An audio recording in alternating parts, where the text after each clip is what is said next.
Más TV presenta Ernesto Bautista. Amigas y amigos de Más TV, su servidor y amigo como siempre para todos ustedes. Hoy desde el Ateneo Dominicano de Nueva Inglaterra en la ciudad de Lawrence, este momento que estamos aquí, esto significa que ustedes saben que estamos en la Casa de la Cultura Dominicana, aquí en el Valle del Merrimack, para el área de Nueva Inglaterra, en el área de Massachusetts. Y tengo la presencia precisamente de un gran amigo, un hermano, pero ojo con esto, se trata de un hombre que la comunidad dominicana le tiene gran respeto y admiración, porque si hablamos de cultura, si hablamos de arte, si hablamos de letras, indiscutiblemente que tenemos que tener presente al escritor, al prolífico escritor, múltiples veces galardonado, César Sánchez Veras. Hermano mío, bienvenido a Más TV. Gracias, Ernesto, gracias a tu audiencia, y el placer, el privilegio es mío de estar aquí, no solamente por el amigo, el compañero de toda una existencia, sino también por el trabajador, el disciplinado, el hombre pujante y que ha hecho de los medios de comunicación un medio al servicio de la comunidad. Gracias, Ernesto. Un placer para mí, César. Gracias por esas palabras.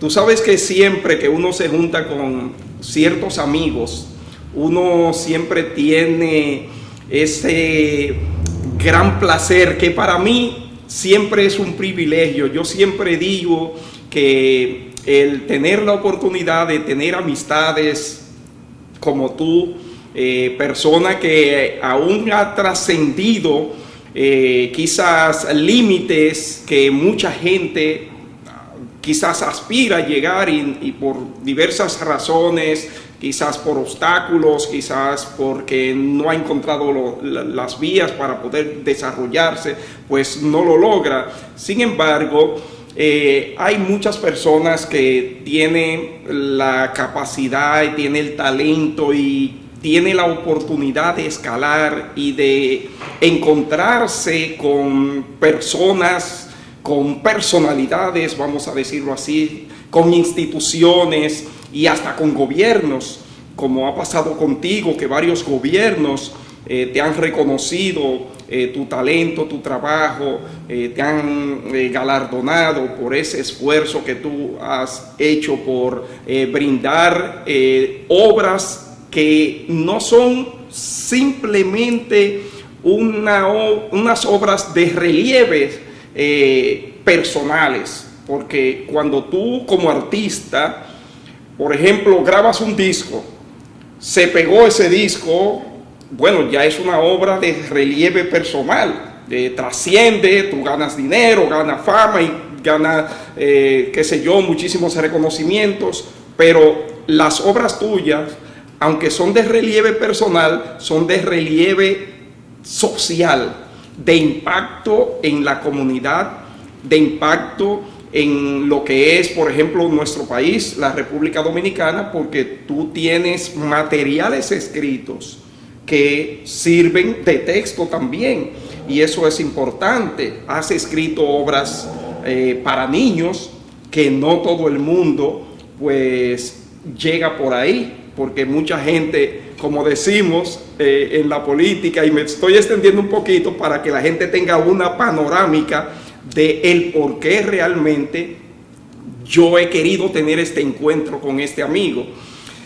Yo escuché, César, recientemente en la política, por ejemplo, al presidente Luis Abinader y a ciertos políticos del Partido Revolucionario Moderno hablar de que cuando se le critica que no tienen una obra de gobierno que exhibir ante lo que han hecho sus antecesores de monumentos, grandes vías, grandes obras de infraestructura en lo que tiene que ver con el tránsito, grandes túneles y todas esas cosas.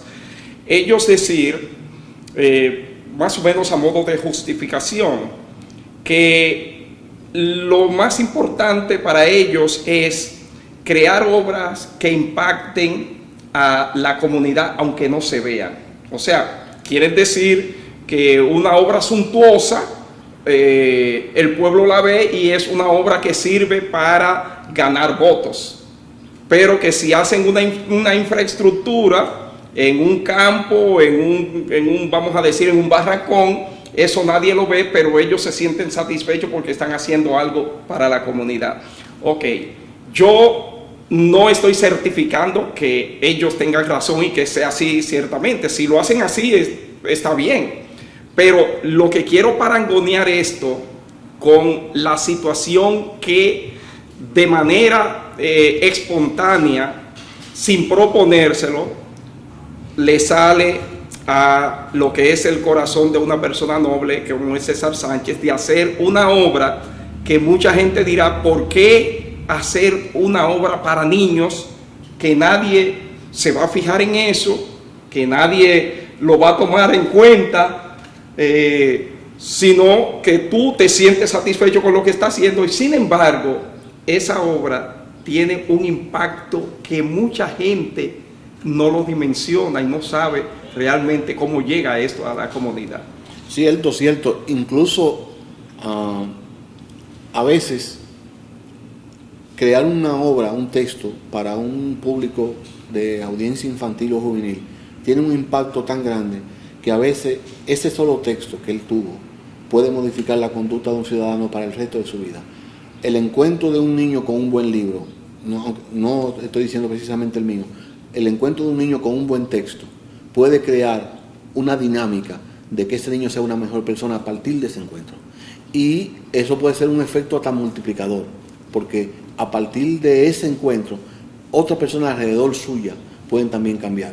De hecho, el niño aprende por imitación, y si ve a un padre leyendo, a un hermano mayor leyendo, a una persona que admira leyendo, a un ícono para él, una persona amada, digamos un adolescente que tiene un muchacho que le atrae, si ella lo ve leyendo, tiende también a leer. Entonces, por eso mi blanco de escribir para la audiencia infantil y juvenil, porque los lectores adultos, ya para mí no son una preocupación, ya están formados, tienen una identidad. Mi preocupación es crear una identidad, crear a un lector y darle una mejor vida a una persona a través de la lectura partiendo de esa infancia.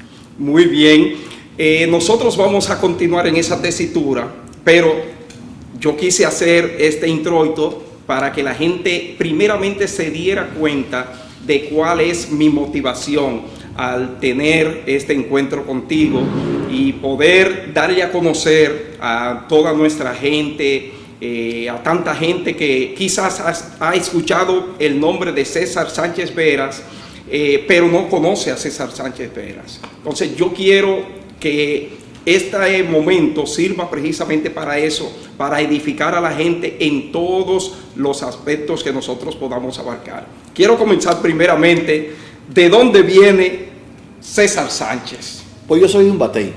Yo soy de un batey de San Pedro de Macorís llamado Ingenio Quisqueya. Y ahí crecí, ahí me hice hombre y llegué a la capital cuando fui a la Universidad Autónoma de Santo Domingo a estudiar abogacía. Entonces, yo soy producto de una relación entre un guardia de Asua y una mujer del Ceibo. Mercedes. Y naciste en San Pedro de Macorís. Nací en San Pedro porque mi papá lo trasladaban cada 6 meses, cada 7 meses, y fuimos rodando mucho tiempo. Por eso valoro tanto los amigos, porque de infancia no tuve amigos, porque era que 6 meses aquí, 5 meses allá, así, y no nos sentábamos.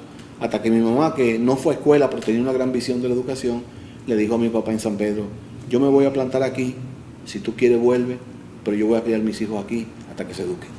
Exacto, para no estar brincando de un lado para el otro. ¿Y qué hizo tu papá? Mi papá lo trasladaban para Pueblo Interior y regresaba semanalmente a la casa. Pero mi mamá no se movió hasta que nos educaron. ¿No tienen nada que ver ustedes con los braceros? ¿Nunca estuvieron ligados a esa actividad? Estuvimos ligados en el sentido de la interacción social, porque en el batey donde yo crecí, nosotros éramos la minoría los dominicanos, porque la mayoría eran extranjeros, árabes, turcos, libaneses, ingleses y haitianos. O sea, estoy hablando de apellidos como Frapiel, Lama, Lan, Sin. No habían cocolos. Entonces daban los cocolos, los Alvis, los Lee, los Betancourt, entonces también estaban los de las Islas Vírgenes, estaban también los haitianos, los apellidos Pie, había muchos, pero los dominicanos éramos minoría porque el ingenio como central atraía a muchas personas emigrantes a trabajar. De hecho, había una comunidad boricua también. Ya. ¿Hasta qué edad estuviste tú allá? Yo estuve en el Batey hasta que terminé el bachillerato para venir a la capital de estudiar en la universidad. Eso es 16 años. Ok, pero cuando tú viniste a la capital o cuando fuiste a la capital, ¿fuiste solo o se mudaron hacia la capital? No, yo no quise estudiar en la UCE, yo quería estudiar en la UAS y tuve que esperar que mi familia se mudara a la capital porque yo no quería vivir dándole esa carga o ser arrimado, como dice el dominicano, a un familiar, sino yo esperé que mi mamá se mudara. ¿Cómo fue esa vida ya en la capital? Imagínate, un joven un choque y llegar en una época difícil, como era la época de Balaguer, pero mi papá nunca golpeó a un hijo, mi papá nunca le subió la voz a un ser humano. ¿Todavía era guardia tu padre? Sí, pero mi papá nunca le subió la voz a nadie, mi papá nunca estuvo enojado más de 5 minutos, era un ser especial. Mi papá nunca nos dio una pela a ninguno, pero mi mamá tenía una izquierda que había que respetarla, viejo. Entonces mi mamá era el poder de la casa. Cuando había movilizaciones, cuando había huelga, cuando había redadas, cuando había asuntos políticos o militares, mi mamá, ya uno estando en la universidad decía, ok, todos los varones adentro, quítense la ropa, acostarse. Mi mamá era una mujer así. Entonces, para nosotros fue un choque, porque salir de un batey donde a veces había luz, donde no había las mínimas condiciones, no había biblioteca, no había libros, a llegar a la capital, por suerte ya estábamos formados moralmente, ya no había muchas cosas que hacer con eso, y a conseguir trabajo en lo que fuera. ¿Tu desenvolvimiento escolar desde niño cómo fue? No, yo fui bueno en casi todo, excepto en las matemáticas, porque las matemáticas en los pueblos hay mucha carencia, porque los maestros generalmente son filosofía, letras, sociales, entonces cuando llego a la capital es que me enfrento con la matemática para la universidad, pero yo fui bueno y sobre todo en las artes. De hecho, esto es una anécdota curiosa, cuando yo estaba en la primaria, a veces los muchachos me decían, si me ayuda a escribir una composición para el Día de la Madre o para el Día del Amor o un texto para el Día de Duarte, te voy a comprar frío y aniqueque allá afuera. Y yo a veces hacía 5 composiciones para 5 muchachos diferentes para ganarme eso para el desayuno. Y una maestra que se dio cuenta, en vez de castigarme por ese fraude, lo que hizo fue que me alentó y me dijo, tú tienes una habilidad, tú tienes un regalo, entonces cultiva eso. Wow, qué importante. O sea, de ahí nace ese espíritu emprendedor en la escritura. Sí, pero yo lo asumía como que todo el mundo tenía una habilidad, que todo el mundo tenía eso. Yo pensaba, tú no lo explotaste en ese momento. No, yo pensé que era que los demás no querían hacerlo y yo tenía la habilidad de contar historias, de inventarla o de escribir cosas con rimas. Entonces cuando llego a la capital, que ya estoy en la universidad, que empiezo a leer cosas, todavía yo no quiero cultivar eso de manera directa. Entonces algunos amigos que leían lo que yo escribía me decían, no, pero esto tiene valor, vamos a hacer algo. Hasta que un día, yo empecé escribiendo con un seudónimo de mujer porque me daba vergüenza que supieran que era un hombre que escribía. Entonces yo escribía con un seudónimo que se llama Oliva Trenton. De hecho, uno de mis correos electrónicos es Oliva Trenton. Entonces, Oliva Trenton, que era un seudónimo. Sí, yo escribía con ese nombre inventado como que era una mujer que estaba escribiendo la historia. Entonces, Miguel de Mena, el sociólogo que vive en Alemania, en una actividad en el Conde, escuchó un poema mío que se llama Duarte con París, que luego lo musicalizó Manuel Jiménez, hizo una canción. Entonces él dijo en público, aquello lleno, yo en el público, dijo, aquí hay un poema de un poeta que le da vergüenza leerlo, yo lo voy a leer por él. Entonces, aquello, imagínate. Entonces cuando él lo leyó me mandaron a subir y ahí entonces yo asumí que yo escribía. Wow, mira qué bien. Esa fue entonces tu primera. Ese fue mi bautismo como escritor en escritor. Por todavía no había publicado nada. Nada más escribía. ¿Cuál fue tu primera publicación? Mi primera publicación se llama Memorias del Retorno. Y la segunda publicación se llama Travesía a la Quinta Estación. ¿De qué trata? Es poesía. Y la consigo de una manera sumamente interesante. Yo era asistente de producción de un programa de televisión llamado Sabadísimo. Ok. Yo fui a ofrecer una columna como de humor. ¿Ese era el que producía Jean-Louis Jorge? No, eso lo producía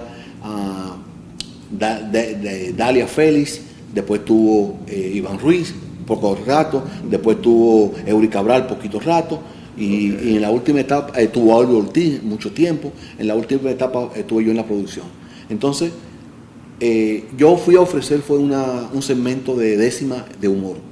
Yo le hacía décima de humor a Margaro y a ese grupo. Sí, yo le hacía libreto de humor, para yo decirlo. Sí. Entonces yo fui a ofrecer eso. La encargada de producción vio cierta habilidad y me dijo, no, yo quiero que tú trabajes en la producción. O sea, eso es haciendo los textos de los reportajes, haciendo, por ejemplo, haciendo guión de entrevistas para personalidades.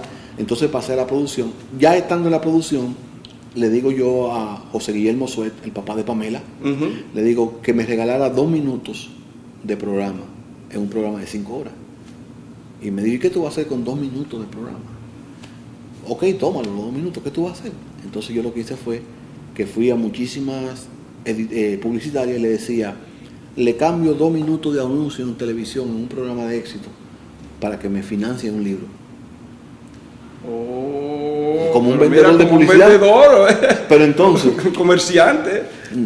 Nadie me conocía y todo el mundo me decía que no. Entonces yo fui a llevar una promo de anuncio a Nandy Rivas, la publicitaria. Y el redactor de Nandy Rivas, el copywriter, como dicen, el que escribe los textos para los anuncios, era el fenecido poeta, en paz descanse, Juan José Ayuso. Y yo le dije, Ayuso, yo tengo este plan, pero no consigo que me lo edite. Me dice, mira, pásame eso. Y escribió de puño y letra en una hoja, llévale eso a Editora Tele 3. Y yo le he dicho inocentemente, no, ya yo fui y me dijeron que no. Y me dijo, pero te dijeron que no a ti. A mí no me van a decir que no. Cuando yo llevo ese papel a mano, todo informal, me dice el dueño de Tele 3, dame ver el libro. Y cuando yo le enseño mi librito modesto, me dice, yo no hago negocio con tan poca cosa. Tráeme todos los libros que tú tengas para que lo publiquemos. Oye. Pues yo nada más tengo un libro escrito y uno por mitad. Arranqué para casa y en una semana terminé el otro y le llevé 2 libros. Me publicaron los 2 libros, pero como era tan poco dinero, ellos siguieron 1 año de publicidad con el programa. Oh my God. Así comencé yo. Así comenzaste. Mira qué bien. Recuerdo la palabra que le escribió Ayuso en el papel. Le decía, Hernández, públicale ese libro a ese muchacho, que uno no sabe lo que está haciendo. ¿Eso te motivó a seguir escribiendo a medida que fue pasando el tiempo? ¿Cómo te viste tú? Porque muchas veces, y mucha gente piensa que hay actividades que la gente dice, yo en eso no entro porque yo no le veo futuro, yo no veo nada, no veo que uno recibe nada a cambio, sobre todo en lo inmediato o lo mediato. ¿Cómo te veías tú? Bueno, ¿te motivaste más? Yo siempre tuve claro que el que debe creer en el sueño es el que tiene el sueño. Y que Juan de los Palotes, el mismo señor Hernández que me lo publicó, el mismo Juan José Ayuso que me auspició, no tiene por qué creer en mi sueño. Yo tengo que creer en mi sueño. Correcto. Entonces, de mí depende la disciplina, la vocación, la perseverancia, todo lo que se necesita para lograrlo. Entonces, yo soy el que tengo que creer en ese sueño. No importa que ellos hubiesen dicho que no, yo iba a seguir buscando a otra persona. Voy a poner un caso reciente. Tú has tenido más obstáculos que yo en la escritura y sigues perseverando en los medios. Entonces, de eso se trata, de que el neto cree en su sueño. Porque nadie va a trabajar por el sueño tuyo, tú tienes que trabajar tú por tu sueño. Exacto. Entonces, yo eso es lo que he hecho. Una editora me dice que no, voy y busco otra. Ahora, no escribo por encargo, no escribo porque esté de moda, no escribo porque me vaya a dejar dinero. Yo escribo porque es una vocación de vida y es una necesidad mía como ser humano de comunicar cosas. Entonces, yo he tenido suerte de que las editoras me publiquen, pero yo tuve que vencer la hostilidad incluso de mi familia de no creer en eso. Dedícate a la abogacía, deja eso. En vez de invertir dinero en eso, invierte dinero en otras cosas. Mejor cuida tu figura, compra ropa para que te vea como un abogado. Pero yo soy otra cosa por dentro. Entonces, ellos no tienen por qué creer en eso. Yo sí. La primera temática que tú exploraste fue la poesía. Sí, la dentro poesía. De la escritura. La poesía. Luego, ¿a qué temática tú, en materia de avance, hacia dónde escalaste? Mira, yo comienzo con la poesía los 3 primeros libros. Entonces, ocurre algo interesante y es que llaman a un concurso de décimas por el autodescubrimiento de América, uno de los jurados era Narciso González, Narcisazo. Oye el jurado. Y yo le dije a mi papá en paz descanse, viejo, hay un concurso de décima, pero yo nunca he escrito una décima y quisiera participar. Y me dice, pero tú tienes la habilidad, busca un modelo, copia el modelo y sobre ese modelo vierte lo que tú piensas. Y mandé una décima y gané el primer lugar. Y me dieron un paquete de dinero. Mi primer premio. Pero yo no era decimero. Yo fui un tipo que escribió una décima. Entonces, lo que hice fue dedicar tiempo a ese oficio. Digo, no, si la gente me reconoce como decimero, yo debo respetar esto. Debo convertirme en decimero realmente. Entonces estudié la décima, estudié la estructura, estudié la expresión. Entonces, de ahí para allá escribí varios libros de décima. Luego que ya tuve premio con varios libros de décima, entonces en el 2004 arranca mi carrera como escritor de literatura infantil y juvenil. Oh, ya para el 2004. ¿Cuál fue la primera obra? En el 2004 yo mando a un concurso, al Premio Anual de Literatura, el libro El Sapito Azul, que es un libro de décima infantiles. Y ¿Ganó el premio nacional? El Premio Anual de Literatura. Ese año gané algo, escúchame que me ponga, no quiero sonar arrogante, pero ese año me convertí en el tercer dominicano que ha ganado 2 premios anuales en el mismo año en géneros diferentes. Por ejemplo, yo gané poesía y literatura infantil el mismo año en el premio anual. Ya, que ese premio, es como decidió Casandra. Ese premio lo auspicia el Departamento de Cultura, el Ministerio de Cultura. Antes, ahora lo auspicia el Ministerio de Cultura. Antes era la Secretaría de Cultura, Activista de Educación. Correcto. Fíjate, César, luego de lo que ya son las décimas, me imagino que viene otro nivel en cuanto a temática. Sí, entonces yo empiezo. Otro nivel. Mis primeros libros de décimas fueron de décimas sociales, décimas políticas. Tuve una temporada escribiendo humor político en décima para la revista DDT, que dirigía Freddy. Okay. Entonces, luego de la décima política, incluso alguna con humor, entonces a partir del Sapito Azul, a partir del Sapito Azul, comienza mi literatura infantil. Entonces luego empiezo a explorar otro tipo de literatura infantil en otro género. Eso es teatro infantil, eso es leyenda infantil, fábula, cuento, hasta llegar a novela juvenil. ¿Ha habido alguna obra tuya que haya sido tomada por algún guionista de teatro, de cine? ¿Ha tenido algún tipo de experiencia? De cine ojalá, no he tenido la suerte todavía. Estuve cerca porque mi novela Al Este de Haití la estuvo ponderando Ángel H., el actor y pintor, y lamentablemente murió en esos días, pero él estaba interesado en auspiciar esa obra como obra de cine. Pero República Dominicana, Nueva York, New Jersey, Providence, Lawrence han montado piezas de teatro mías, monólogos y piezas trágicas. Y en las escuelas públicas, en los colegios, han montado obra mía de teatro infantil. Me interesa mucho lo que tiene que ver con esas poesías de tipo los chuines. Okay. Los chuines, que me gustaría que tú nos des una ilustración y en qué se diferencia a lo que son las décimas. Si hay alguna diferencia. Sí, claro. Las dos cosas provienen del mismo sitio, de Canarias. Pero el chuin es una estrofa y la décima es otra. Las estrofas son en base, o sea, hay en base de 10, en base como la décima, en base de 4, que es la cuarteta, el chuin es una cuarteta. Entonces hay en base de 8, la octava real, hay en base de 14, que es el soneto. Entonces son de tamaños. Entonces el chuin, a diferencia de la décima, es una cuarteta, o sea, una estrofa de 4 versos menores porque son de 8 sílabas, y la rima es asonante y consonante, o sea, rima perfecta, o sea, iguales, decir, o sea, para que tengan una idea los amigos que no conocen el término, la rima consonante debe ser sonidos idénticos a partir de la vocal acentuada. Por ejemplo, mío, frío, caserío, tío, esas son rimas consonantes. Pero si tú dices alma y dices casa, no, terminan igual, pero no son rimas consonantes, es rima asonante. Sí. Entonces, el chuin tiene una rima asonante y una rima consonante. De las 4 líneas hay 2 que son consonantes y 2 que son asonantes. Y el último verso se canta. Lo repiten como una especie de estribillo. en la décima puede ser cantada, como es la música folclórica de Puerto Rico, de Cuba, Venezuela, también muchas veces nosotros. Pero la décima son 10 líneas, versos octosílabos, pero riman absolutamente consonantes. ¿Por qué César Sánchez Veras, la comunidad vanileja, la gente de Peravia, ha hecho de ellos, en Cañafístula específicamente, han hecho de ellos los chuines? Bueno, es que la migración que lo llevó se asentó en esa parte. Okay. Y fue un efecto cultural, pasar de padres a abuelos. De hecho, quedan muy pocos chuineros de los viejos.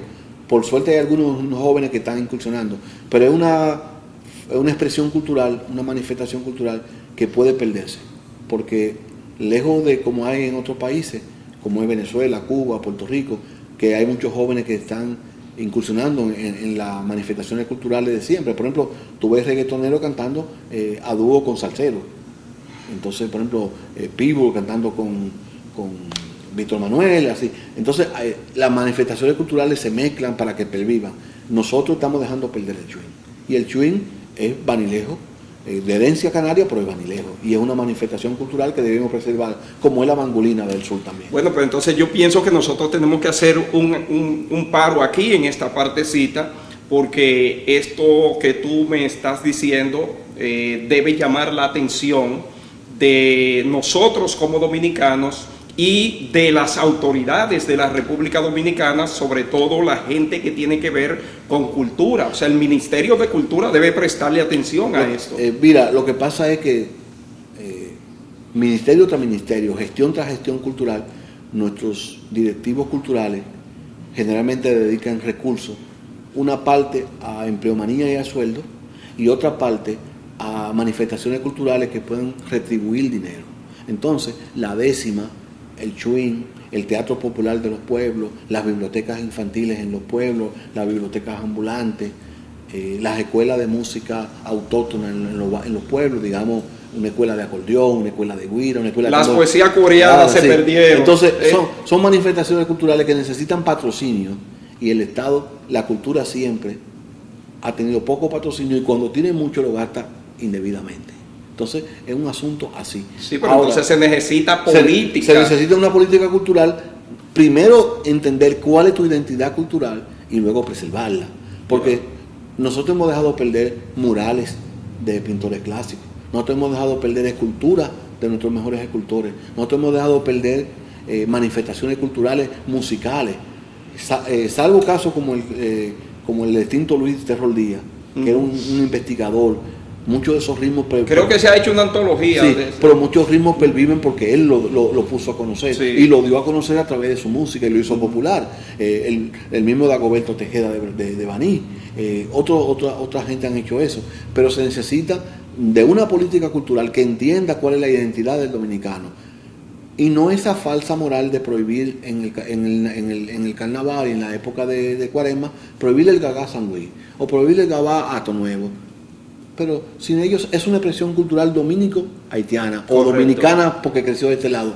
En vez de prohibir esa, aupen a las que están por desaparecer. Correcto. Entonces, ¿por qué no enseñar en la escuela por ejemplo, en una escuela de música, en una tanda de clase en el área de música? Ok, ritmos autóctonos dominicanos en una clase, origen de la mangolina, cómo se baila, dónde se tocaba, dónde se toca, con cuáles instrumentos, pasar de la mangolina al carabiné, al balsié, a la zarandunga. Entonces, eso es nuestra identidad, y es lo que no tenemos, y lo tiene Colombia, y lo tiene Brasil, y lo tiene Puerto Rico. Entonces, es asumirnos como dominicanos, saber cuál es nuestra identidad, no negar el negro que tenemos, sino a auspiciar una diversidad.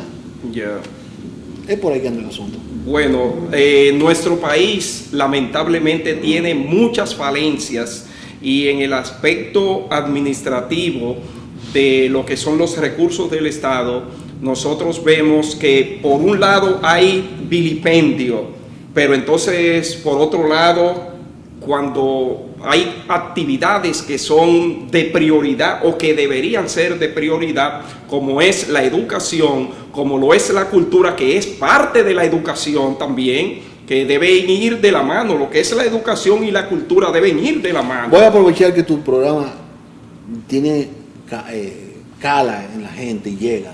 Por si alguien puede decirle esto a alguna de las autoridades nuestras. Mira, Ernesto, hace cerca de 20 años yo le mandé una carta a encargados de cultura en nuestro país proponiéndole una serie de museos. Uno de ellos, fueron 5 o 6 museos, uno de ellos era el Museo de nuestra música autóctona. Y yo decía que debía crear 3 cubículos, que no se necesita gran espacio, y en un cubículo con documental y con personas en vivo, cómo se fabrica una tambora, una güira, cómo se toca, en otra cómo se toca el acordeón, en otra cómo se toca el otro instrumento, y crear un museo de nuestra música autóctona. Por ejemplo, una de las cosas que yo decía, de los 10 acordeones, 12 acordeones que tiene Fefita, decirle, doña Fefa, fírmeme uno y véndamelo. Véndame un ajuar de lo que usted usa para tocar y ponerlo en el museo. Y hacer un modo exactamente. Y hacerlo con Tatico, y hacerlo con el Ciego de Nagua, y hacerlo con Bartolo Alvarado, y hacerlo con fulano, y hacerlo con los hermanos. ¿Tú te imaginas piezas de Tatico Enríquez, por ejemplo, que deben estar rodando en manos de la familia, pero que se van a perder? Que se van a perder, por ejemplo, esas piezas. Las carátulas originales de sus primeros temas. O sea, así como hace Corpertown, que hace un museo para el béisbol, correcto, así como hace Alemania, que tiene un museo en contra del apartheid, así como tiene Israel otro museo, así como Japón tiene un museo en contra de lo que es el desastre de la bomba atómica. Podemos tener un museo. Yo estuve en contra siempre de que desaparecieran los restos de los elementos que era la dictadura de Trujillo. Lo que hay que hacer es un museo para que los jóvenes vean lo que no debe repetirse. Correcto. Lo que no debe repetirse. No es destruir todo lo que Trujillo hizo como cámara de tortura, sino hacer de eso un museo, para que ellos vayan a ver lo que no puede repetirse como país. Entonces, eso puede hacerse, y eso no necesita mucho dinero. Es voluntad política. Voluntad política. No, en República Dominicana, lamentablemente... ¿Cuál fue la última guitarra de Luis Díaz? Ponla en el museo. Exactamente. La trompeta de Fermín, ponla en el museo. Sí. Los sombreros de Chiché, sí, ponlo en el museo. Exactamente. El carro en el que ajusticiaron a Trujillo, creo que eso está en manos privadas.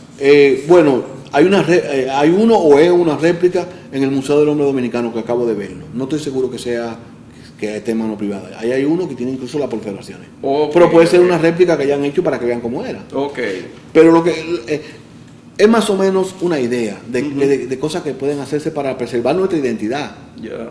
Mira, yo acabo de escribir una novela juvenil, y escúchame, bueno, estamos hablando sobre sí. Se llama El Mapa de la Noche. Acabo de firmar el contrato para la publicación. ¿Y de qué trata esa novela? Esa novela trata de la esclavitud, de la relación hombre-mujer que se dio en el ingenio Boca de Nigua, primer ingenio de América, propiedad de Diego Colón, en Boca de Nigua, como quien va para Jaina. Entonces, ¿cuál es mi interés en escribir sobre un tema de hace 500 años y no escribir algo que esté de moda, que me puede dejar cierto dinerito? Es que hay que decirle a los muchachos, esa es tu identidad, esa es tu raíz. Correcto. Los negros que vinieron ahí, del Senegal, de Nigeria, del Congo, de Sudáfrica, esos negros trajeron el ñame, esos negros trajeron el bantú, esos negros trajeron el palo mayor para la tabal, sí. Esos negros trajeron su gastronomía, sus cantos, sí. Y eso es parte de tu identidad. Tambores. Eso es parte de tu identidad, sí. Y debe preservarse. Sí. Además de eso, son los antecesores de nuestra libertad. Porque de ahí salió el negro Diego, que se sublevó. De ahí salió el negro Lemba, que se sublevó. De ahí salieron los amigos del Macandal, que se sublevaron. Entonces eso fue la gente que nos dieron la libertad. Así es. Entonces esas son las cosas de las que yo me preocupo.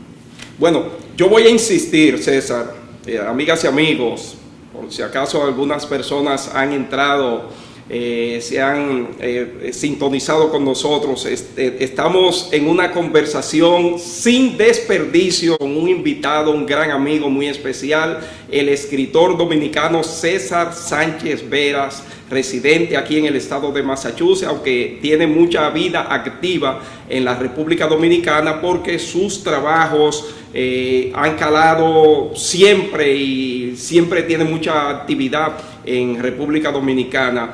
César, yo quiero insistir en eso que para mí reviste mucha importancia porque yo soy una persona que creo que nosotros no debemos dejar perder nuestra identidad, como tú lo has señalado, y no debemos dejar perder nuestras tradiciones, nuestras costumbres. Yo quiero insistir en hacer un llamado a las autoridades de la República Dominicana, a las autoridades que tienen que ver con la cultura de nuestro país, a que vayan al rescate de esos elementos que son fundamentales para nosotros mantener lo que es nuestra identidad. Hablamos de los chuines de Baní. Estamos hablando de ritmos folclóricos como la mangulina, el carabiné, el balsier, sarandunga, mediatuna, que debe ser organizado. Estamos hablando de algo que yo practiqué mucho también en los clubes, las poesías coreadas, que esto los muchachos ahora escuchan solamente hablar de eso cuando nosotros, los mayores, lo mencionamos a través de los medios de comunicación o en algún foro. Mira, Ernesto, hay algo que es sumamente importante y que el gobierno debe hacerlo eso es urgente. No es posible que nuestra música descanse en los músicos de improvisación, de oída, sin escuela, sin fundamento, y que una minoría sea la que vaya a un conservatorio. No es posible que un músico de Barahona tenga que trasladarse a la capital para ir a un conservatorio. Entonces, tenemos los recursos. Incluso hemos tenido donaciones de países, donándonos los instrumentos. En cada provincia, en cada cabecera de provincia, debe haber una escuela de música, una banda musical, sí, para que todos esos músicos que están hoy viejos y que fueron formados son de esa raíz, nacieron de ahí. Sí. Entonces, no es posible que dejemos desaparecer nuestra música por falta de educación formal. No es posible que en la capital tengamos 75.000 bancas declaradas oficialmente, no las que están ilegales, 75.000 bancas declaradas oficialmente y haya solo 2 bibliotecas que cierran a las 5 de la tarde y las bancas cierran a las 9 de la noche. Entonces no es posible que no tengamos una biblioteca pública en los pueblos. Tú coges hacia el sur y no encuentras una biblioteca en ningún lado.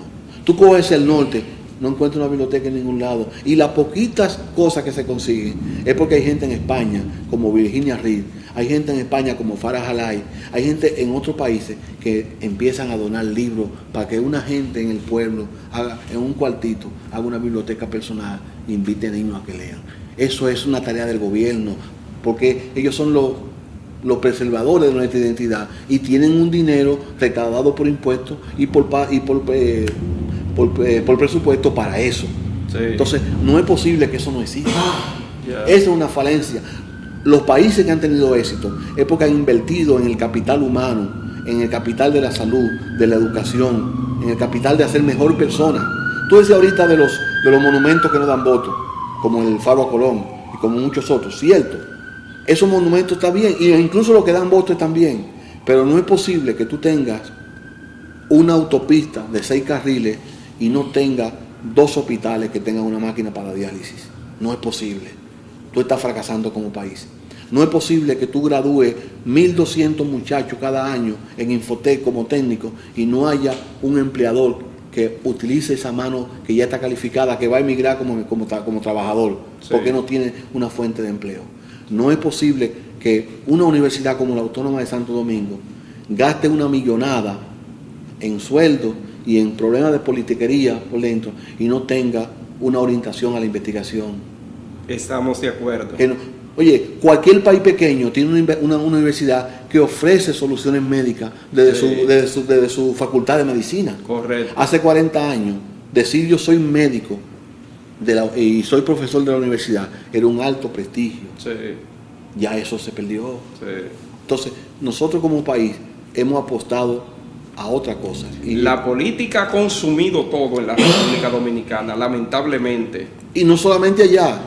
Ernesto, fuera de nuestros linderos, donde quiera que hemos tenido instituciones como el Ateneo o como Casa Dominicana, desde que la política entra Sí. a manejarlo, Sí, desaparece la sí, institución. sí, desde que es permeada, tenemos una experiencia aquí mismo en la ciudad de Lawrence, aquí en el estado de Massachusetts. Casa Dominicana fue un espectáculo, Sí, una institución de una verdad, institución, y claro. no fracasó. Claro, claro. Inmediatamente se Y así ha pasado, se mezcló la y así ha política. pasado en muchos otros estados. Así es. La así política es. cultural dominicana en Nueva York, permeada por la política, no ha hecho desaparecer el comisionado de cultura de Estados Unidos. Así Y ha es. hecho desaparecer otras instituciones. Sí. Porque no tenemos una orientación de política cultural. Debemos pensar como país, no como grupo, no como factor, no como parcela política. Bueno, La cultura no es del PLD, la cultura no es del PRM, la cultura es del país. así es. Por eso yo me opongo a que gente que no son dominicanos o muchos dominicanos de mala ralea atenten contra la herencia musical nuestra. Tú no estás jugando con un ritmo cualquiera, tú estás jugando con un ritmo que lo fundó una nación y que lo creó con simiente y que le ha dado una identidad a un pueblo. Sí. Y tú no puedes de un día para otro atentar contra el merengue o contra la bachata Exacto. o contra el atabal, porque eso es nuestra identidad. Eso, hay que defender eso. Que son patrimonios intangibles. por ejemplo. Ahora, y aún no Sí, fueran intangibles, sí, sí. bueno, son intangibles y ya es reconocido mundialmente, Mundialmente. pero aún no fueran intangibles, tú tienes que defender tu identidad musical como tú defiendes tu identidad gastronómica, y tú no dices el mangú es mío, y tú no dices la habichuela con dulce es mía. Esa posesión. Todo el tiene que tiempo se tenerla ha también. reconocido al merengue como la bandera nacional. Es nuestra música insignia. Indiscutiblemente que sí. Una gran ironía. Ya. Trujillo era un dictador. Ajá. ¿Y cuánto le debemos al merengue por él? Exactamente. Otra gran ironía, no estoy validando a Trujillo como dictador, Dios me libre, ni siquiera Lili, que fue un dictador, pero Lili pensaba como estadista, el telégrafo, el tren. Correcto. O sea, Sí. es una persona que estaba pensando más allá de los 16 años que le iba a gobernar. Sí. Nuestros políticos estaban pensando en 4 años o 8, Ujú. cuando mucho. O Sí. sea, estos 4 que me tocan, más 4 que voy a poder ganar, y se acabó el país. Sí. No es así. Así es. No, y gobiernan no pensando en el país, como tú señalas, sino pensando en ganar esos votos para poder tener esos 4 años. Mira, un Eso. tema sumamente complicado, Ernesto, es que yo escucho a diario la gente decir, el dominicano no está leyendo, los niños no leen. Y en cierta medida es cierto. Pero habría que preguntarle a esa gente que hacen esa afirmación, ¿cuál es la igualdad de acceso que tienen los niños dominicanos a la educación? Porque el niño que va a La Salle, que va al Carol Morgan, que va al St. George, el colegio donde yo voy, que va al Nuevo Horizonte y que tiene básicamente sus necesidades cubiertas, no tiene carencia para comprar un libro por disfrute. Pero un niño en un barrio donde no hay biblioteca para acceso a la lectura, donde el papá es un trabajador informal o quizá un matrimonio roto, donde él lo que ve afuera es el chipero y el muchacho que se hizo rico con medios ilícitos, tiende a moverse a ese modelo. Claro. No tiene rol Sí. para seguirlo. Y ese muchacho no tiene igualdad de acceso a la educación. Porque si el papá consigue 400 pesos, en vez de comprar un libro de lectura del doctor Rafael Muñoz, le compra el libro básico de gramática o el de ciencia, que es para pasar de curso, Ujú. no para leer por gusto. Exacto. Entonces, Sí. no hay igualdad de acceso a la educación. Es cierto. Ahora tú me vas a decir, ¿el muchacho no está leyendo? Sí, el que no puede leer, el que no tiene acceso, pero hay otros que están leyendo. Sí. César, tú vas a tener una actividad aquí en el Ateneo Dominicano próximamente, Ya. en donde se va a exponer un nuevo libro tuyo. Háblanos de eso. Mira, es una novela juvenil que se llama Ellas también tienen mi nombre, que me da mucho gusto haberla escrito por el efecto que ha tenido en la gente, por el tema que trato y por la condición en que la tuve que publicar. Primero, mi editora no la quiso, le concedo razón porque el tema es complicado y las editoras venden un producto y eso hay que respetarlo. Entonces es una novela que la escribí hace 3 años. Ahora quizás está un poquito la gente decir, pero y eso no es así. Bueno, Es una novela que trata sobre el matrimonio infantil en la zona rural de la República Dominicana y todas las intríngulis que hay alrededor de ese tema. O sea, bueno, hay un porciento altísimo en Asia y en los países de Centroamérica de niñas entre 12 y 15 años.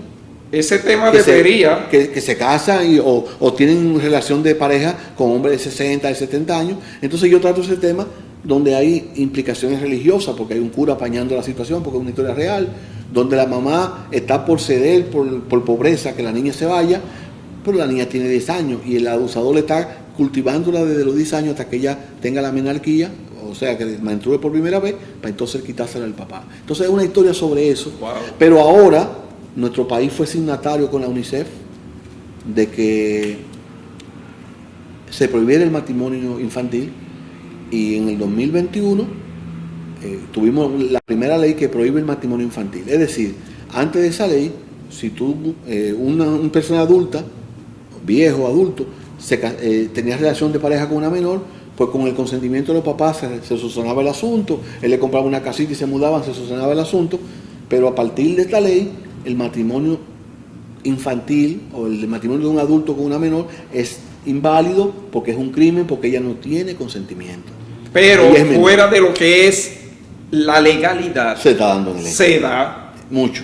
Y eso estuvo en el tapete hasta hace 1 año y pico o 2 años. Estuvo eso, como tú lo estás señalando, muy candente en la República Dominicana, hablándose mucho. Pero República Dominicana tiene un asunto, que allá nosotros decimos que un tema tumba otro. A lo estilo, ¿te acuerdas? En la época de Johnny Ventura, Wilfrido Vargas, que Johnny Ventura tumbaba sus propios discos, pegaba un disco y tiraba otro. En los 80 éramos Orlando, que con un merengue cambiaba el otro. Entonces, en República Dominicana se da esto. Hoy en día las redes sociales, sobre todo, están predominando con los temas. Por ejemplo, sucede cualquier cosa y lo más básico que nosotros podemos ver es que primero se desvirtúa la realidad de lo que está aconteciendo, porque comienzan el chismoteo y todo el mundo a buscar view con los temas y a decir cosas desenfrenadas para crear cierto escándalo. Ese tema es muy complejo, Ernesto, porque tiene muchos componentes. El principal componente es la pobreza. ¿Qué hace que un papá entre una niña? Que un papá se alegre cuando una niña se le vaya de la casa a menor de edad porque hay una boca menos que mantener. Y que hay alguien que le va a dar sus regalitos de vez en cuando. ¿Qué hace? ¿Por qué la economía, el factor económico, posibilita que una mamá acepte que una muchacha se ande con un viejo mayor porque va a dar dinero o porque le va a hacer los papeles para llevársela para después llevarse otro? O sea, hay muchos asuntos económicos. También está el asunto cultural. Hay una muchacha que sale embarazada de un adulto y para que no explote el asunto de que salió embarazada es mejor que se case con ella, que se la lleve y la está condenando a una vez. También está el asunto cultural, pero son muchos factores y te voy a decir algo, ya no es solamente dominicana, ahora hay una cantidad enorme de niñas, adolescentes que no son mujeres, que no son adultas, haitianas, dominico-haitianas, que están pasando por lo mismo. El porcentaje es altísimo. Nosotros estamos por encima de muchísimos países en Latinoamérica. Delante de nosotros está Asia, por un asunto cultural, que allá lo cazan pequeñito, pero delante de nosotros está Asia y en Centroamérica estamos a los primeros niveles. Es un problema social, es un problema que queremos taparnos un ojo para no ver esa realidad. Bueno, pero es que se debería estar hablando de eso. Bueno, porque es que cuando se deja, como se ha dejado y como se ha apañado el tema, va a seguir pululando en el medio. Uno de mis argumentos fue cuando alguien me dijo, una editora me dijo, que no la podía publicar por el asunto de la religión, que había un cura en la historia, que habían gente de apellido envuelto. Yo le decía, el asunto de ustedes es publicarla o no. Mi obligación como escritor y como cronista de mi época es escribirla. Si no encuentro publicación, perfecto. Yo conseguí una publicación por la Universidad de Houston en inglés y tengo una versión personal en español que yo mismo me la agencié con un editor en Amazon. Pero la novela va a salir por una editora de nombre de Houston. Ok. O sea, ellos me la pidieron en inglés. Me dijeron, perfecto, pero la queremos en inglés. Entonces me van a publicar en un solo tomo 3 novelas juveniles, entre ellos esas. Entonces la presentación de esa novela Es aquí el miércoles 28. Miércoles 28. 6 de la tarde. A las 6 de la tarde en el Ateneo Dominicano, 15 de la Union Street, esquina Canal Street, en el downtown de la ciudad de Lawrence. Presentado por una novelista de lujo, por Sí. Minelli Sánchez. Oh, sí. Que es que le va a presentar la novela porque no se estila que yo hable yo mismo de mi libro, ¿verdad? Pero entonces Minelli Sánchez, esa novelista excepcional, ganadora de premios en Nueva York como novelista y con una cultura... Ella reside en Nueva York. No, ella reside en Hebron, pero que Ok. ella vivió en Suiza, vivió en Holanda y ha publicado varias novelas y es excelente novelista. Por casualidad, ella va a publicar invitaron a doña Rina Espaillá. Rina Espaillá está invitada, ella fue que la tradujo al inglés para la Universidad de Houston, Oh, pero qué bien. Rina no puede venir ahora porque está un poquito quebrantada de salud, pero yo la vamos a grabar y ella va a mandar una solicitación Mira qué bien. vía video.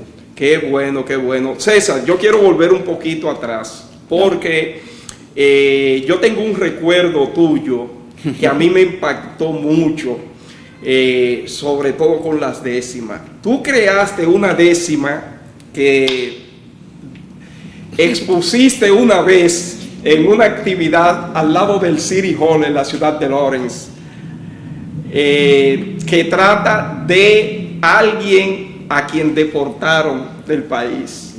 ¿Tú te acuerdas de esa décima? Claro. Pero tú no te recuerdas de otra que me buscó un problema, ¿verdad?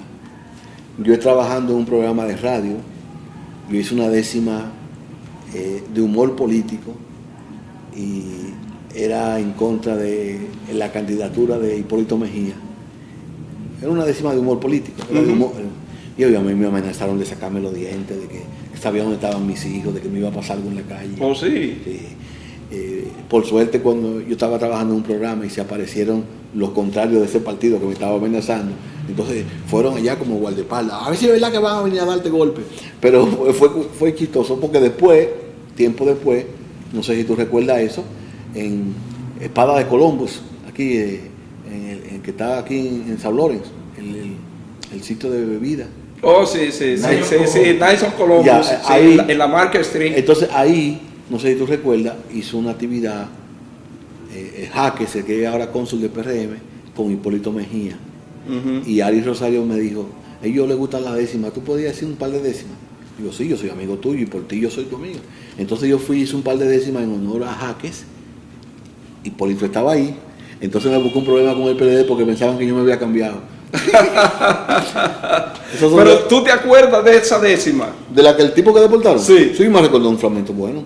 ¿Y tú te atreves a hacerle aquí ahora? Claro que. Oye, De lo que me acuerde. Sí, vamos arriba para que la gente tenga un poquito de ese. Bueno, es una décima que pertenece a un libro que se llama Cibao City.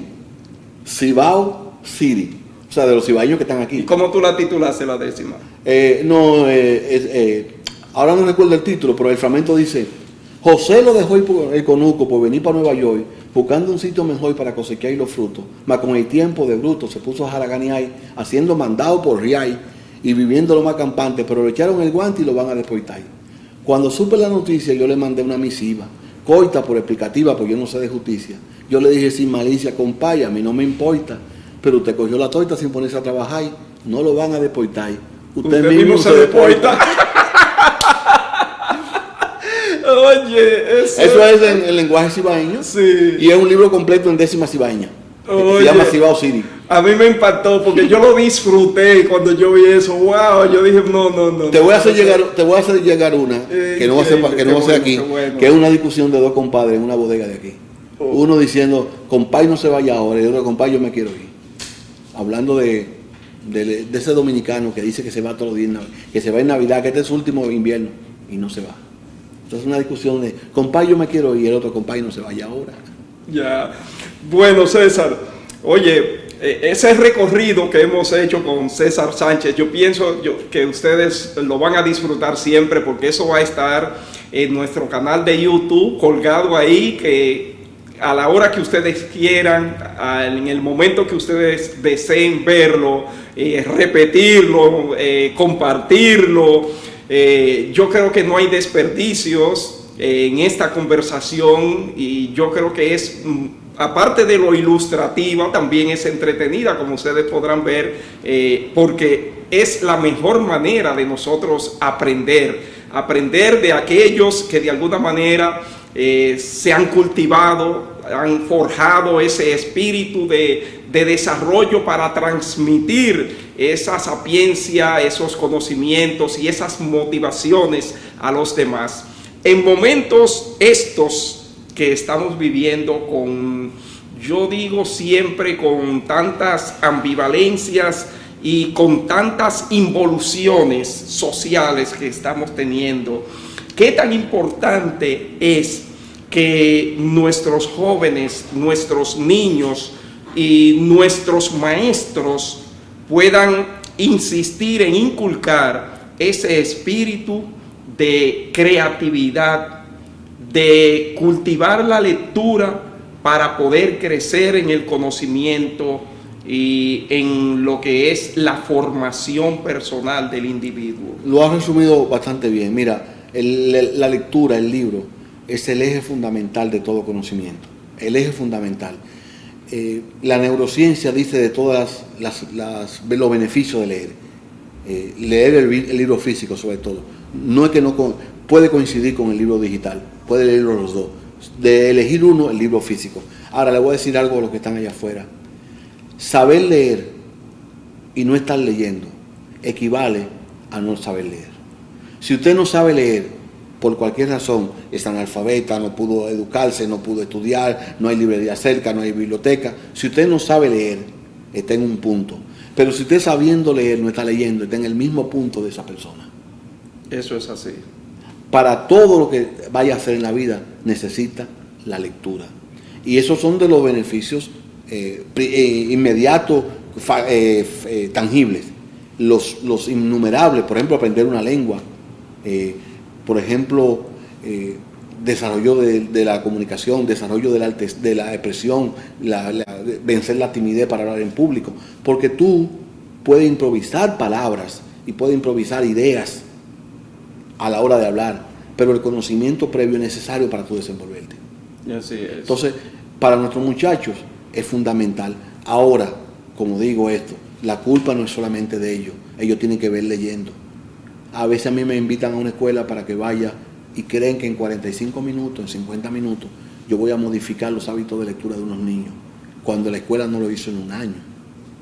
No, el niño tiene que ver al director leyendo, tiene que ver a la maestra leyendo, tiene que ver al papá leyendo, tiene que ver a su role model, a su fan leyendo, para él sentirse motivado. Que en la casa hayan libros donde ellos lo puedan tocar, libros por edades. Y como la felicidad no se puede obligar, no obligue al niño a la lectura, no lo obligue, no es el libro obligado, no, es el libro que él elija, el que él quiera leer, para su edad, claro, para su rango, si es adulto, lo que sea.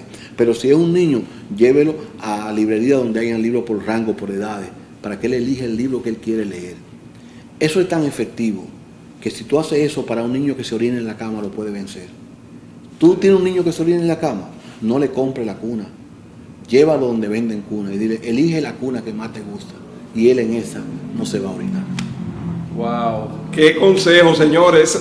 Eso es sumamente interesante y avalado por el doctor Rafael Muñoz, que está aquí observando la conversación, está ahí con nosotros, como siempre, parte de este staff de Más TV.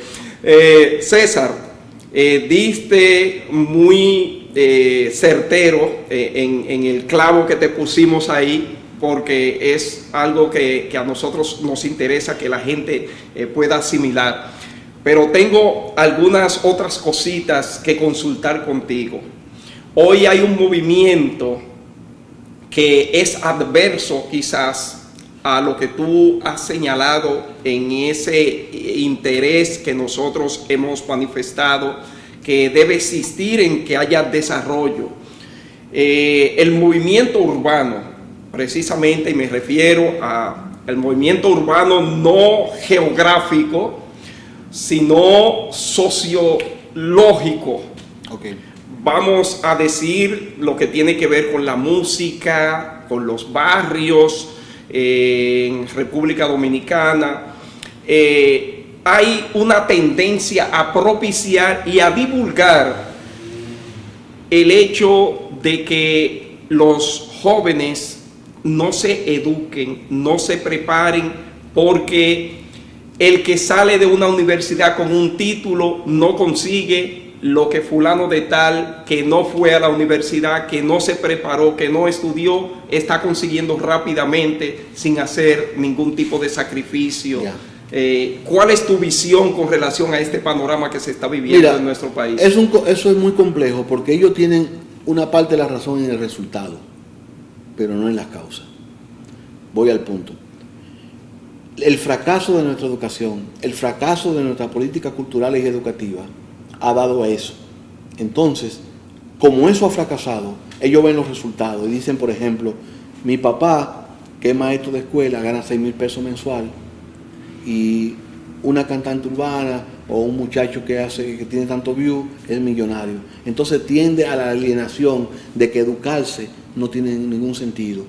¿Por qué? Porque nuestra sociedad no ha valorado el capital humano de lo que son artistas, de lo que son poetas, de lo que son escritores, de lo que son médicos, de lo que tienen que tener un respeto y un privilegio en la sociedad. Entonces ese es un componente. El otro componente es que muchos de esos muchachos, ante la democratización de los medios de comunicación, porque cuando yo comencé los medios de comunicación y cuando tú comenzaste los medios de comunicación, la puerta era estrecha y éramos muchos, y había que pasar por talento y por perseverancia, por disciplina. Entonces, esos muchachos en la democratización de los medios, en un celular ya tú puedes hacer una película, ya tú puedes hacer un video y subirlo, ya tú puedes hacer un demo de una canción, no tiene que ir a un estudio. Esos muchachos ante ese poder, sin la preparación, con la alienación de que el que estudia a veces no consigue, de que su papá salió de una universidad y no consiguió trabajo, tienden a creer que el camino es ese que ellos están llevando. No hay que satanizarlo, porque la culpa no es de ellos. Ellos son una víctima de un sistema ineficiente y sin justicia. Sí. Te voy a poner un caso. Vamos a poner un caso en Lawrence. Hace mucho tiempo yo le dije a la Lawrence High, aquí hay que crear un estudio de grabación con esos equipos que hay ahí, que son buenísimos, de primer orden, en los estudios que hay en la Lawrence High. Hay que crear ahí un estudio de grabación y ponerle un precio simbólico a los muchachos que quieran cantar o grabar sus temas aquí, para que no tengan que hacerlo en la calle, buscar uno que lo vaquee, como dicen ellos, un tipo que ponga dinero sucio para hacerle un CD, cuando aquí hay un estudio de grabación. Como no tienen eso, tienden a hacerlo de otra manera. Vamos a la República Dominicana.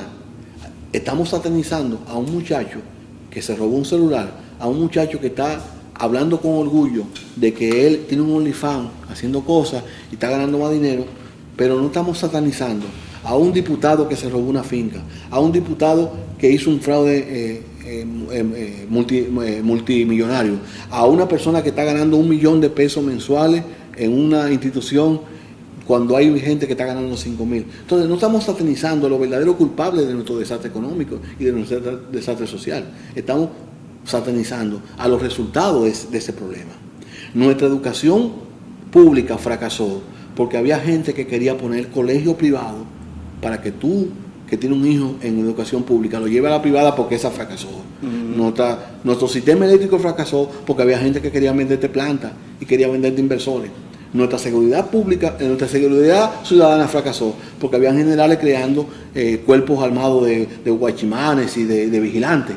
Entonces, somos una consecuencia de un producto mal, de una política llevada de forma mala, de forma maligna, de forma dañina para la sociedad. Entonces, esos muchachos, que yo no los satanizo, son una expresión de eso.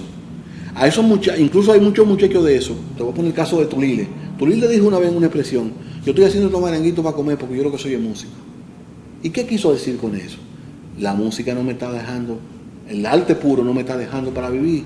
Tengo que ponerme estos pampos para cantar. Primero lo dijo Ramón Orlando. También Ramón Orlando. Entonces, eso es lo que tenemos que ver. Tenemos que darle a esos muchachos la oportunidad de que si tú te graduaste de Infotec, tú tienes trabajo y que la sociedad va a validar que tú eres un hombre de trabajo porque te preparaste. Pero si esa sociedad maltrata al que se preparó y maltrata al que tiene valores, le está abriendo la puerta para que no tiene valores diga hay que llegar de cualquier manera, como lo dijo Sergio una vez, Sergio Vargas. Hay que llegar de cualquier manera, no. Sergio la marcó ahí, pero Sergio es una expresión quizás de lo que es su clase artística también. Entonces, esos muchachos de la música urbana, muchos de ellos con muchísimo talento, pero el talento sin educación, el talento sin disciplina, genera una toquilla. Y Toquicha no es de las peores de ese grupo. Toquicha es bastante inteligente y está siendo bien llevada. O sea, los managers de ella detrás. Sí, la están manejando. Oye, ella desfiló en el desfile de Louis Vuitton. Sí, sí. Y su trayectoria internacional. Me dicen que acompañada de Madonna. Alguien detrás de ella le está manejando como espectáculo. Sí. Y ella no es Ella no es bruta. Ella no es bruta. Y ella es inteligente. Es una expresión de nuestra sociedad. Y ella lo dice también. Ella está consciente. Ella está consciente, sí, ella está consciente. Eso es importante. Pero lo que. Maridalia tiene más view que ella. Ay, ¿y cómo? Y no es nuestra primera voz. Así es. Así es. Omar Franco tuvo más view que ella. Así es la vida. Esa es la vida. Ahora te tengo una noticia buena. ¿Cuál? Ni con Juan Bosch, ni con José Mármol, ni con Marcio Velo Magiolo tuvimos un premio Nobel. Pero tenemos un premio Nobel dominicano con Mario Vargas Llosa, que se hizo dominicano. Bueno, esa es otra harina de otro costal, como dirían por ahí. Yo quiero que tú me permitas despedirme diciendo esto. Yo quiero mandarle un mensaje de gratitud a una cantidad de viejos que cuando yo llegué a la escuela estaban ahí, a la Loren High, y que son los responsables de que muchos centenares de laurencianos de todas nacionalidades se hayan convertido en gente de bien. Yo quiero mandar un mensaje de gratitud al difunto José García, a los que quedan, Ángel Méndez, María Payano, Belén Turna, Rafael Muñoz, a ese grupo de maestros. Creo que Marcos Debe, que estuvo ahí, Pedro Payano, el esposo de Mari. A ese grupo de maestros que le tocó la tarea de enderezar entuerto, de tomar muchachos que venían de sus pueblos y devolverle su identidad y decirle al boricua, al centroamericano, al sudamericano, lo que tú estás dejando atrás también tiene grandeza. Esos maestros formaron muchachos. Y hay muchachos en la calle que te ven y te dicen, yo me hice médico por usted. Yo salí de la calle, de la pandilla, porque usted me guió. Yo he sido testigo, aquí en Lawrence he visto jóvenes acercarse al doctor Muñoz, a Tiles Méndez, a Mari Payano, a unos cuantos de los que tú mencionaste, que hemos estado compartiendo en actividades sociales, y he visto como jóvenes se le han acercado y le han recordado, y mi profesor, y con ese orgullo y esa satisfacción, que es lo mismo que me pasa a mí. Habrá gente que dirá, a él le pagaron por ser maestro. Eso no es el precio. Mira, ahí en Mano Guayabo, la única profesora que yo conozco, y mando saludo a mi gente de Mano Guayabo, la señora Melania Polanco, que vive en la calle Esperanza Guerra, detrás de la escuela Conrado Mieses, que fue la directora de esa escuela, pero fue directora también primero de la escuela primaria e intermedia Bayona, donde yo hice mis primeros estudios. Y cada vez que yo voy a Santo Domingo, yo no dejo de pasar por donde esa profesora. Es que ella sigue siendo su profesora para siempre. Sí, es como una madre.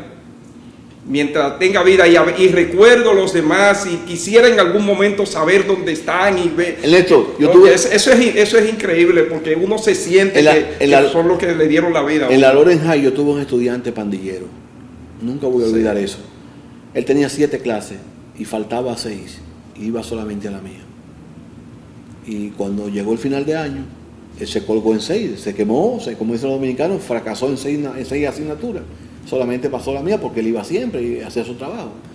La escuela me pidió que qué pasaba, que yo le había pasado la materia porque él se quemó en todas. Digo, no, pues viene a mi clase. Ah, pero nada más va a ir la suya. Entonces yo amo y le digo, no te digo el nombre porque tuvo una vida de pandillero y no quiero buscarle problemas. Entonces él me dijo, Yo le digo, ven acá, pero tú te has colgado en 6 clases y tú no más vienes a la clase. A la mía, ¿qué es lo que pasa? Y me dice, usted es la única persona que me ha dicho que me ama. Wow. Usted es la única persona que me ha dicho que me quiere.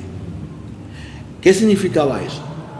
Que esa rebeldía de pandillero y todo ese problema que él arrastraba, quizás se hubiese subsanado con un abrazo. Así Porque es. alguien le dijera, tú vale, Exacto. deja ese camino, coge en este. Tú estás a tiempo de graduarte, tú estás a tiempo de ser una buena persona. Esa expresión de él me devolvió a mí la fe en la educación. Qué bien. César Sánchez Vera, señoras y señores. César, de verdad que me siento sumamente complacido. Luego pues tendremos otra oportunidad, tú tendrás que volver a nuestro programa y siempre vamos a estar en contacto para traerles cosas interesantes y conversaciones de este tipo que sean ilustrativas, sobre todo para nuestra gente y orientadoras, que es nuestra misión, orientar siempre a nuestra comunidad a través de estos medios. Muchísimas gracias por disponer de tu tiempo, que es muy valioso, siempre estás muy ocupado, pero hemos tenido este gran privilegio de tenerte aquí y poder tener este hermoso momento que para mí vale demasiado, vale mucho y de verdad deseo que el Señor te siga bendiciendo y que te mantenga siempre con la salud y esa vitalidad para que siga pues creando ese bienestar a nuestra gente a través de tus obras. Gracias, Ernesto. Dios bendiga tu casa. Un placer. Amigas y amigos de Más TV, muchísimas gracias a ustedes siempre por apoyarnos, siempre por estar ahí, siempre por darnos seguimiento y estar frente a la pantalla también. Gracias y nos veremos en una próxima ocasión.